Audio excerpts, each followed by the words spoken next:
زي كده ويتم استقباله بالشكل ده ومعاملته بالطريقه دي، انا ارفض اني اقابله اساسا. ولو عايز اغيره دلوقتي هغيره، هو فاهم كويس كلامي.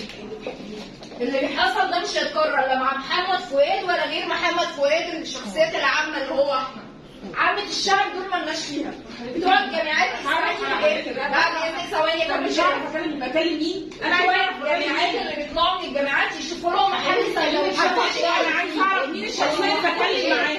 انا سكرتيره مدير المستشفى، حضرتك مين؟ محمد فؤاد لما يجي ويتعامل بالطريقه دي محدش هيسمع حضرتك مين؟ حضرتك مين؟ انا بنت اخوه، بنت اخته. خلاص؟ اهلا وسهلا. انا جايه، انا شخصيه عامه، فعايزه مين الشخصيه العامه؟ جايه اقابل المدير هنا بقى عشان ما يحصلش الكلام ده في اي مستشفى.